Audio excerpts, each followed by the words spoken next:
The night before my wedding, my mother ironed her dress 3 times.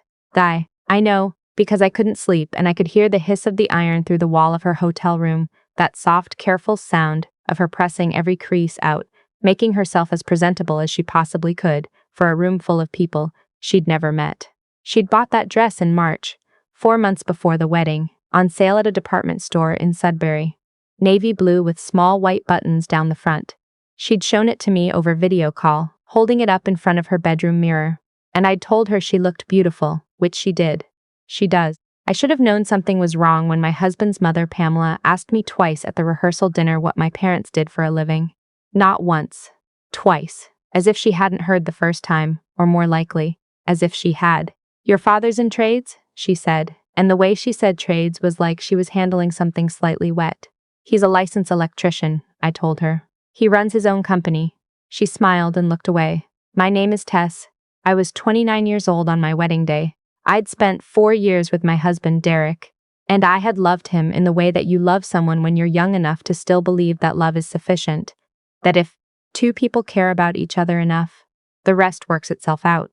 His family had money. Not outrageous money, not the kind you read about, but the comfortable, generational kind. His father was a retired civil engineer who had done well on real estate in the 90s. His mother had spent the last 20 years sitting on the boards of charitable organizations and going to lunch with women who all had the same haircut. I grew up at a 3-bedroom house in Sudbury, Ontario. My father, at 58, still pulled wire in commercial buildings when his back allowed it. My mother worked part-time at a medical office doing reception. They had paid off their mortgage the previous spring and celebrated by going to Swiss Chalet. That was them. That was my family. And I loved them, fully and without apology, in the way you love people who showed up to every single thing and never made you feel small for being exactly who you were. Derek's family was not like that. I had told myself I was imagining it, the way Pamela spoke over my mother at family dinners rather than to her. The way Derek's sister, whenever my parents' names came up, seemed to suddenly find something interesting to look at on her phone. The small, precise moments of exclusion that I had catalogued in the back of my mind and kept trying to explain away, because explaining them away was easier than facing what they meant. The venue was a restored heritage property about 40 minutes outside of Ottawa. Derek had grown up just outside the city, and it had been important to his mother that the wedding reflect a certain sensibility. Her word, sensibility, about which I had learned very quickly not to ask too many questions. The guest list was 212 people. Roughly 160 of them were from his side, my side. My parents, my 2 aunts, my uncle who drove down from Timmins with his wife, and their teenage daughter, who spent most of the evening taking pictures of the ceiling for reasons none of us understood, 8 friends from university, and my best friend, who had flown in from Vancouver and was the only person all night who made me laugh in the way that made me forget, temporarily, where I was. The seating plan had been a 6-week ordeal. I want you to understand this. 6 weeks. I had a shared spreadsheet, a printed floor plan pinned above my desk, color-coded sticky notes, and no fewer than 3 arguments with Derek about who belonged where and why. The one thing I had been absolutely clear about, the one thing I had said from the beginning, before venues were booked or menus were planned, was that my parents would be at the head table, not nearby, at it, because they were the only family I had there, and I was not going to have my mother sitting somewhere in the middle of a room full of strangers, while Pamela held court 12 feet away. Derek had agreed. He'd said yes, of course, that makes sense, and I had taken him at his word. I should not have taken him at his word. I found out during cocktail hour. My best friend came and found me in the small anteroom, where I was waiting with my father before walking in, and something in her face, the way she was working very hard to look neutral, stopped me cold. "What happened?" I said, not a question. I already knew something had. "The seating chart," she said quietly. "There's been a change." I walked out before anyone could stop me, still in my dress, my father 2 steps behind me calling my name, and I stood in the doorway of that heritage dining room and looked at the head table. My parents' place cards were gone. In their place sat Derek's aunt and uncle, people I had met exactly twice, people who lived in Kelowna and had strong opinions about transit that I had endured over one very long Thanksgiving weekend, and on either side of them, more of Pamela's people, cousins and family friends, and a woman I was fairly certain I had never met in my life, all arranged neatly across the table where my mother and father were supposed to sit.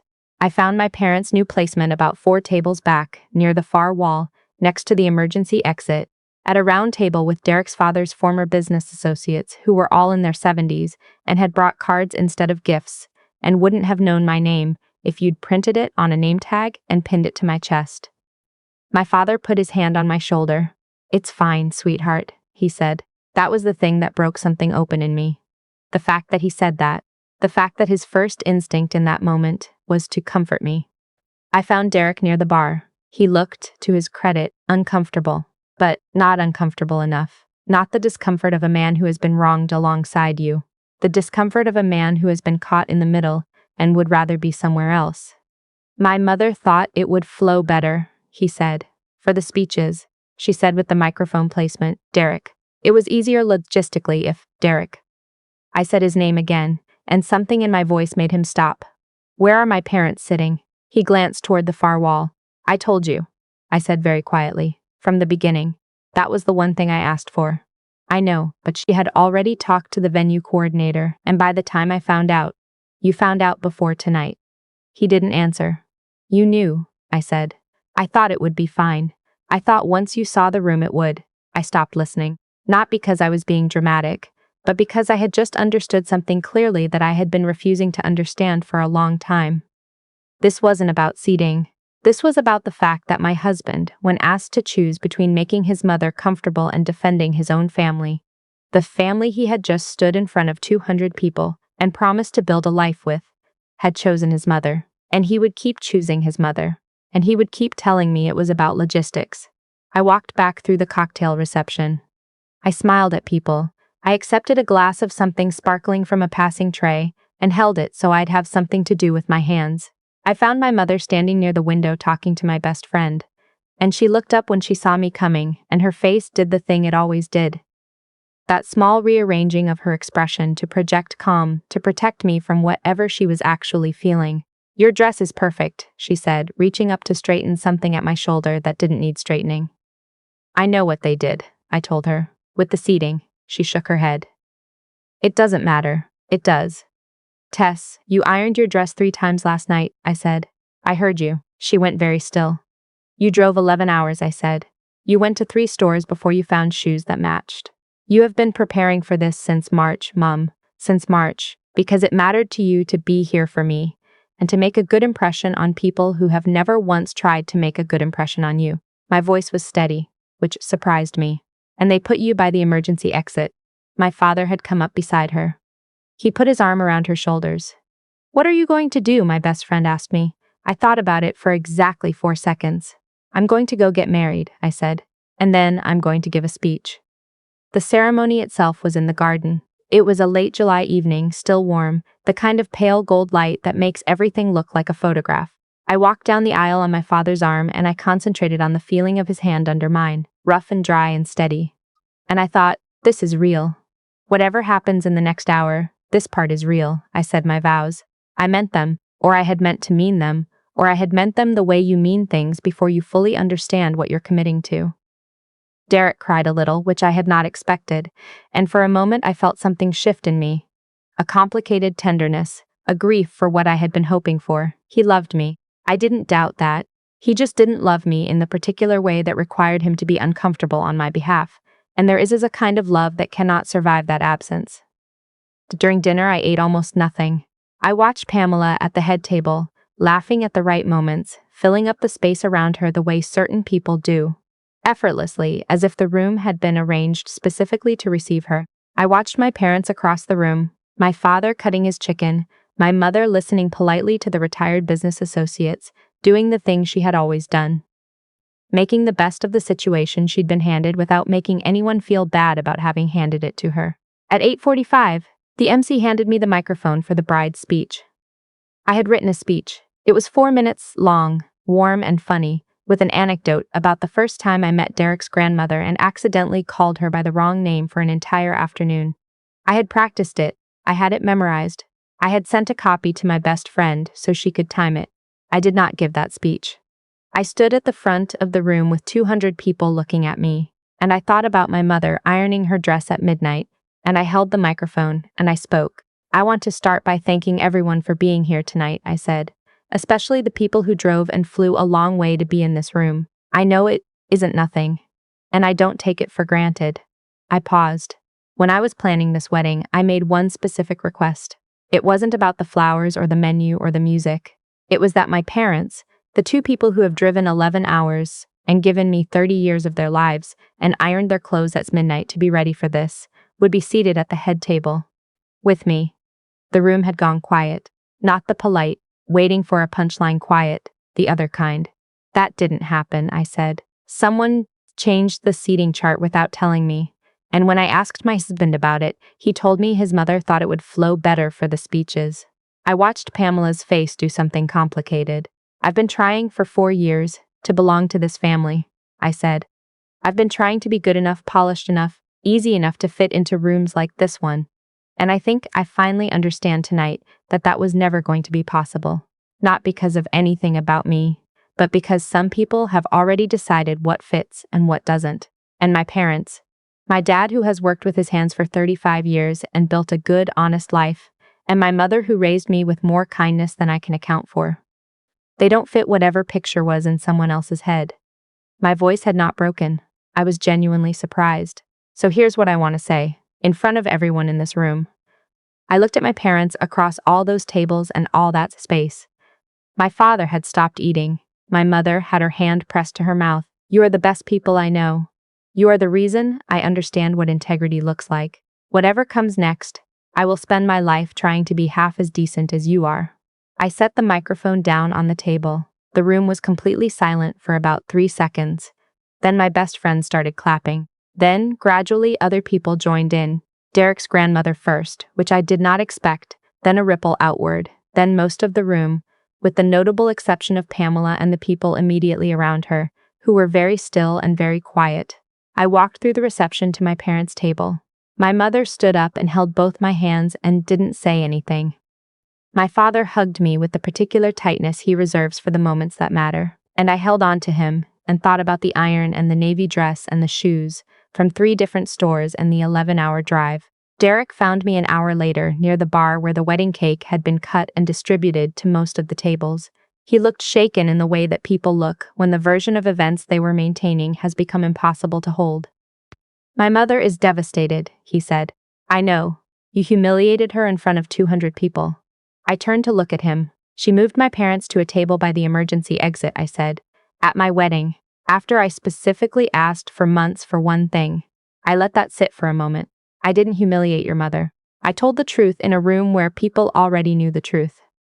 Those are different things. He didn't have an answer for that.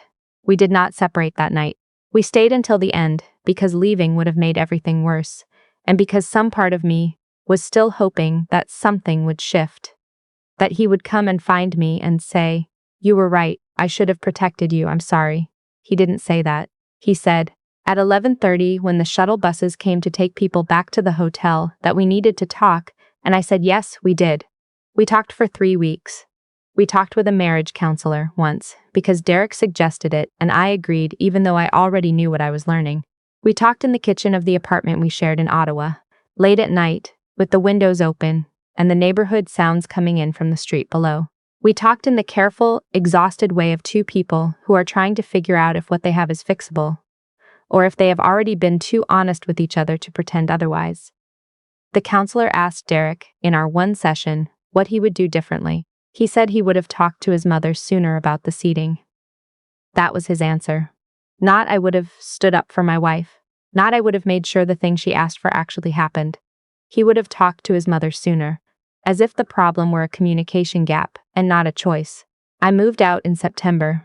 My father drove down with a borrowed truck and we carried boxes down 3 flights of stairs while Derek was at work, because we had agreed it would be easier that way, and because my father, characteristically, did not make it about anything other than getting the job done. We got roadie on the way back to the apartment I was renting in the West End, and we sat in the truck in the parking lot eating it because I didn't have a table yet, and he said, "You okay?" "Getting there," I said.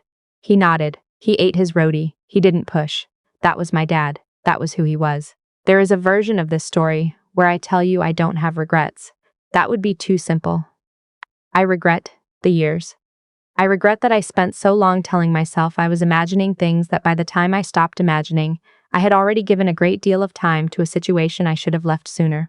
I regret that it took my mother being seated by an emergency exit for me to say out loud the things I had been saying only to myself. But I don't regret the speech. I have thought about it many times since that night, standing at the front of that room with the microphone in my hand, and 200 people gone silent, and I have never once wished I hadn't done it. Not because it changed anything. It didn't. Not really. Not in the ways I might have wanted, but because my mother heard it. She was sitting at that table by the far wall, and she heard every word. She called me the next morning when I was still in the hotel room, still in the strange suspended state of the morning after a wedding that had not gone the way I planned. "You didn't have to do that," she said. "I know," I said. "Your dress was beautiful," she said. "You looked beautiful, Mum. I just want you to know," she said, and her voice was doing the thing it does when she's trying very hard not to cry, "that I ironed that dress because I wanted to look right for you. Not for them, I want you to know that." "I know that," I said. "Okay," she said. "Good." Outside the hotel window, Ottawa was starting a regular Tuesday. People walking to work, a delivery truck double parked on the street.